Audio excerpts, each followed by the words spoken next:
people in this room know John. Has a very focused mission. He's founder and president of Alliance for Green Heat, a consumer nonprofit that promotes cleaner and more efficient residential biomass heating with a focus on low-income families. And he has 25 years of experience in advocacy and nonprofit management with human rights and environmental groups in Washington, D.C., and switched his interest over to wood, residential wood energy. And anybody looking for information on residential wood heat would do well to go to his website, Alliance for Green Heat. He's going to tell you about some of the very innovative things they're doing. But I've learned a lot from John. He's involved with the coalition very actively in many, many ways. And I'm sure that whatever has been accomplished, probably rightfully say that could not have been probably accomplished without him being there. So with that, I'm going to turn it over to you, John. Okay. Well, thanks, but Jonathan, really, he's been herding the cats in Maryland and pulling this coalition together, which has resulted in this conference. My job has really been to more stick up for the residential side of things and really try to keep that in the forefront of our mind. Because as we've heard, there's so many different applications, but the similarity is whether you're talking about heating a hospital or a home, it's all about efficiency and emissions. And so whatever the scale we're working at, we have the same goal and a lot of room to cover. So yeah, we're a nonprofit. We live on donations, foundation grants. Melissa sitting right behind Jonathan. Melissa and I are the two full-time staff people.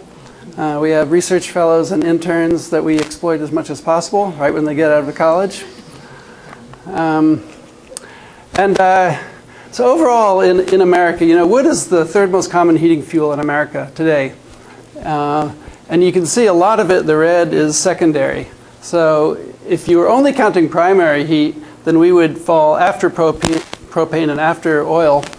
But with secondary use, which is a huge use, and one way that a lot of people use wood to cut down on their fuel bills is to use their stove in their house as much as possible, then flip on what I like to call the global warming machine in the basement whenever it gets too cold.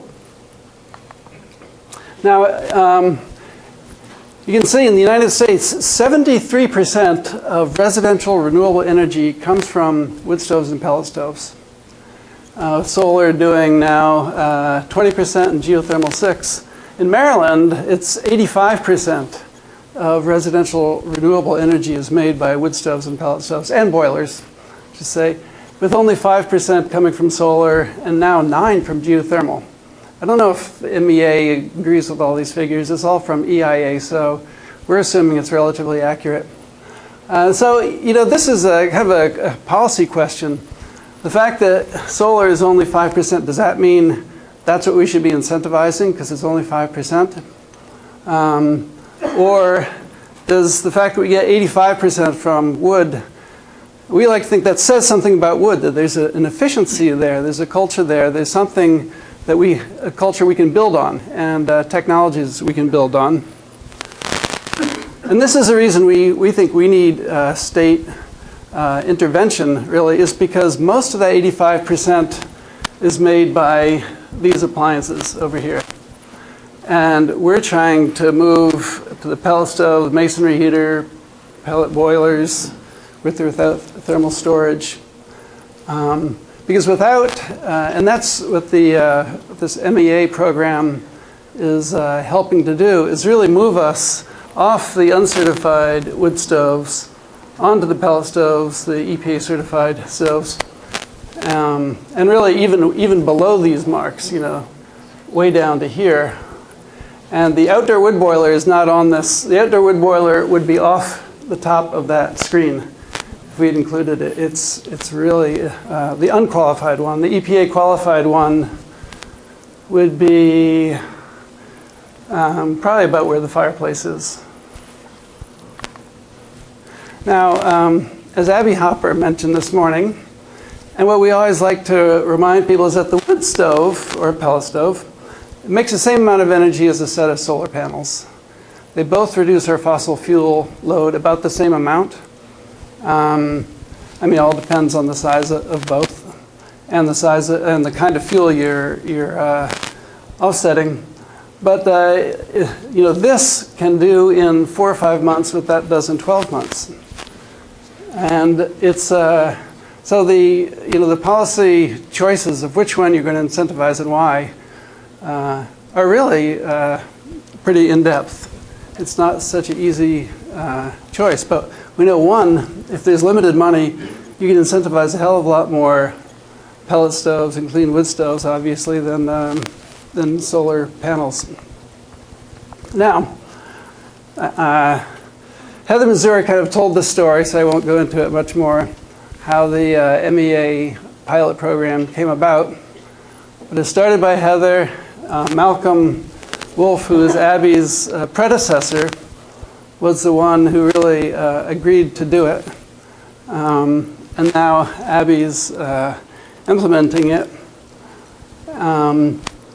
As everyone knows, behind every good man or good woman, there is another good man or good woman. And these are the guys who do all the work. Jeremy Crandall is Heather's aide. Doug Henricks, who's in the back, was kind of leading the program under Malcolm.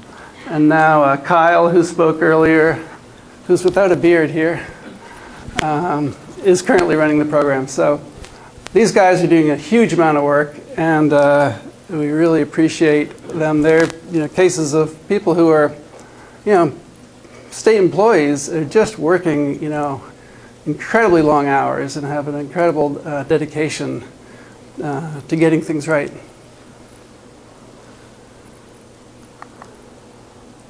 Okay, so here's what the MEA energy rebates look like today. $1,000 for solar PV, $500 for solar thermal, $3,000 for geothermal.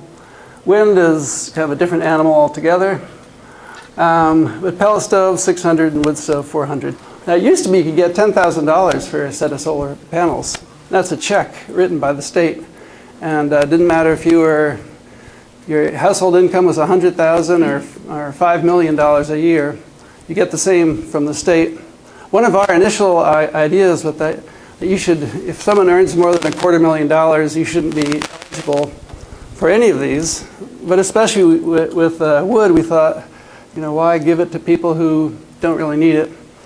But we understand that makes life harder for MEA, and once you start adding in too many different eligibility requirements, it just costs a lot to process the applications.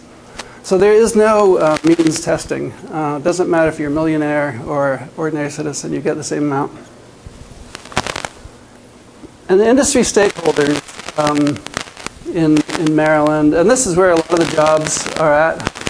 The HPBA, Hearth Patio Barbecue Association, they represent all the hearth dealers in Maryland. There are probably 80 or 90 specialty ones, each employing 20 people. I put Harmon Stoves up here. That's the closest stove factory to Maryland. It's right over the border near Harrisburg. They do top-of-the-line stuff. Definitely costs a little bit more, but everyone knows that you get incredible quality. The chimney sweeps, and these are the, if you're getting a stove installed, try to get a guy who's certified and trained by NFI. They're the real pros for stove installation. Now, in Maryland, as in most states, as we've been talking about, a lot of states have a mandate to produce clean energy, which means clean electricity. Now, luckily in Maryland, we now support, there are 3 programs that MEA supports that deal with thermal. Geothermal, solar thermal, and now wood is on the pilot program. But if you really think about what your metric is, why is the state supporting each one of these? And if your metric really was to reduce electricity, you wouldn't have geothermal at all. Because geothermal, if you're switching from oil or gas or propane to geothermal, your electricity uses can go way up. Because geothermal uses quite a bit of electricity, especially air source. Ground source uses less. And that electricity comes from, half of it is from coal. So it's not so good in terms of, impact on coal.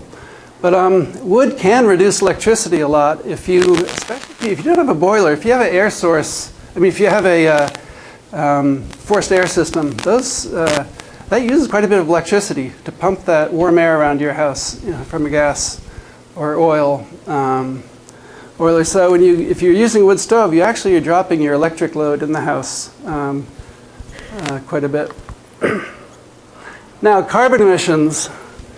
Another way to look at this is if your metric is purely just you want to reduce carbon, we assign a little bit of carbon load to wood. We don't think anything is carbon neutral. No renewable energy. But you can see oil. This is if you heat 60% of your house, if it comes from wood, oil would reduce it by almost 4 tons. If you're replacing with oil, you reduce 6 tons. It's a hell of a lot of carbon. It's about as much as your car would use in a year. Propane is less. Now, this is from EIA, and I thought this number was really low because it's lower than gas. And it may be because in Maryland, a third of our electricity comes from nuclear. And maybe 10, 15, maybe even 20 from gas right now, and the rest from coal. But it really depends what kind of fuel you're displacing when you want to understand what the carbon impact is. But regardless, it's a great story with wood. You really can reduce a lot of carbon with a very small upfront investment. Now, if you look at the national picture, there are about 3 million EPA certified stoves in the country, about 1 million pellet stoves. And pellet stoves are much better at running 24/7. So you're much more likely to heat your entire home with pellet than you are with wood. So you have to keep feeding it. So we assigned 3.5 ton for pellet and only 1.9 for wood. But you get a pretty, nationally, it's an incredible amount of fossil fuel avoidance with wood. Solar panels, there are only about 300,000 of them. That was in 2010. They're not up to 500,000 yet. And that is with an incredible amount of taxpayer money that they're going to get to 500,000.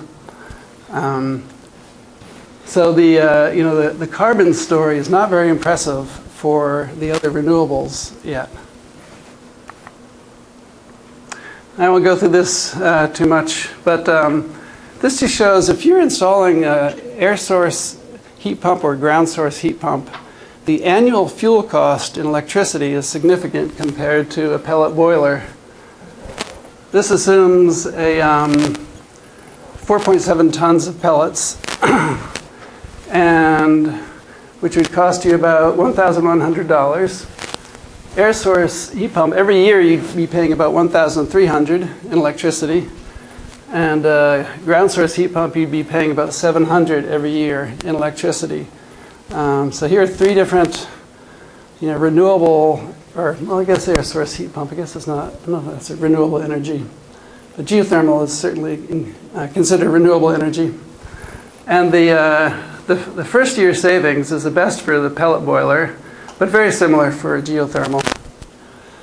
Whenever you see numbers like this, you have to take them with these are someone else's numbers. But whenever you see numbers, you have to question them because there are all sorts of assumptions.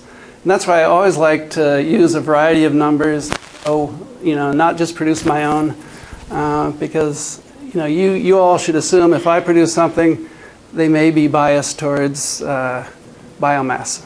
So it's really important, to not only look at a variety of numbers from different sources, but really look at the assumptions that people are using. Okay, now the reason, as we've heard this morning, that we're really pushing a wood stove program and pellet stove is to help Maryland, the rural residents of Maryland, participate in the renewable energy movement. And this shows where wood heating is used in Maryland. You can see that an average of 6.7% of the population uses wood as a primary heat source, a primary or sole heat source in the 5 poorest counties of Maryland. And the average income is $29,000. Now the richest 5 counties, it's only 0.2% of the population uses wood as a primary heat source.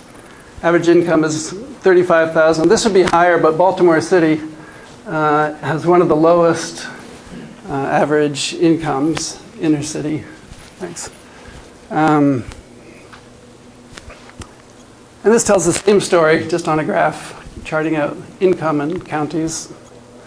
Very interesting story here. You know, for state energy assistance, you're much more likely to need state assistance if you heat with the expensive heating fuel than you are when you heat with wood or coal, the cheapest fuels. So if the state wants to reduce its expenditures to help low-income people heat their homes in the winter, we really should be prioritizing efficient wood stoves. This just tells the story, the per capita income story in Maryland. Here you see per capita heat, wood heat is the opposite. You have out here, Garrett County, Allegheny, down here, and then out on the eastern shore. And the map of natural gas is found in the wealthiest counties. It's amazing how it tracks where the high incomes are. And it's more of a story of geography than anything else. It's up in the mountains. You're going to have lower income. And here's where the MEA has really been putting most of their renewable energy dollars. And it's right in the center of the higher income part of the state with natural gas. And it's these areas out here which are getting very few of the rebate dollars. This shows solar PV, but if you added on the other ones, it's basically the same story.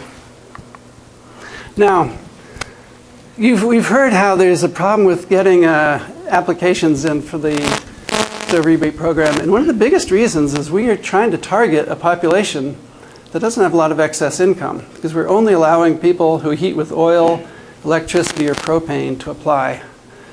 So we've just cut out almost all the people in the counties with more money from the program. So one thing would be allow anyone in the state to get a pellet stove, because that would allow people in more high density areas to have a pellet stove, which is fine because they run very clean.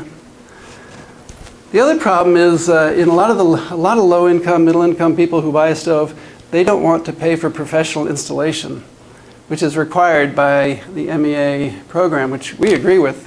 People should not be self-installing their stoves. But a lot of folks say, well, why should I take a $400 rebate if I'm going to have to pay $1,000 to pay someone to do what I want to do myself? So we think that's the biggest reason that people are not applying. There are tons of wood stoves hundreds of wood stoves being sold right now by people who are not taking the rebate because they don't want to have to pay for professional installation. And they may not want the county guy coming who's supposed to approve the permit into their home because they may have put a deck on their house where they didn't get a permit. Or they may have remodeled something in their house without a permit, and they don't want the permit guy coming. So these are just some of the practical things. This is a pilot program, and this is just what we need to do in a pilot program. Figure out these issues, think about them, and think about how we best try to penetrate a low, medium income community. It's much tougher than catering to the wealthier communities that PV and others do. Okay, so we hope that the program will become permanent after the pilot. It's a foremost priority. We think increasing the amount of the rebates would help with real low-income families.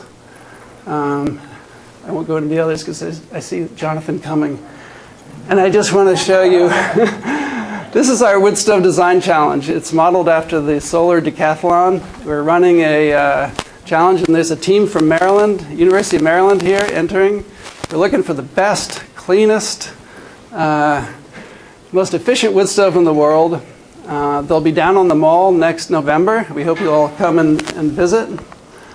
These are the partners. We hope the state of Maryland will become a partner. We have the state of New York. We have the state of Washington as partners in this.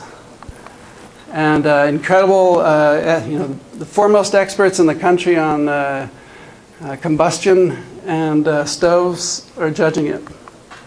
And in the future, we're going to have stoves in our living room that are totally automatic and are as clean as the cleanest automated pellet boilers. They're going to have lambda sensors, catalysts. They're going to make electricity. They'll talk to your cell phone. This is going to come to our living room, and it's just a matter of whether it's going to be on the market 2 years from now, 5 years from now, or 7 years from now. But there is an incredibly clean future to this technology. Thank you.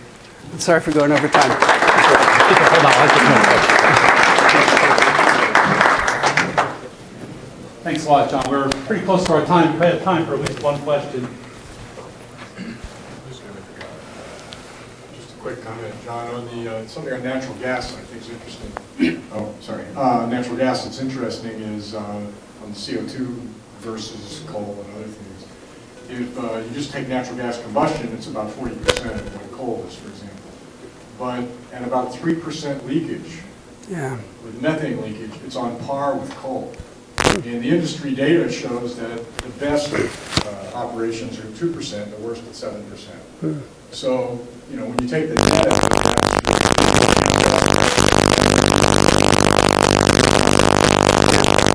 That's a very good point. Doing a life cycle analysis of all this will produce very different numbers.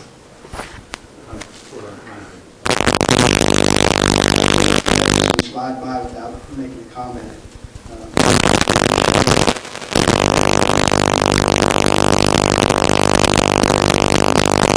Densely populated, we're using more wood. But in the area where we're using natural gas, it's probably and so I just have a question: is why is it that the people that use most natural gas won't let us drill for it out in Western Maryland and have it would be an economic opportunity? That's a question I have no background in. I really don't. I mean, I'm a wood stove. I think, one thing, I know actually in Allegheny County there's a lot of gas usage because there's a gas line that comes through there. So people actually do have access to natural gas in one part of Western Maryland. They don't in Garrett. But we think people should be able to choose. We support, if people have natural gas, they're lucky these days. It's great for low-income homes, but people should be able to choose and have clean options if they want to use whatever makes the most sense for them in their home. Great, huh? Thank you very much, John.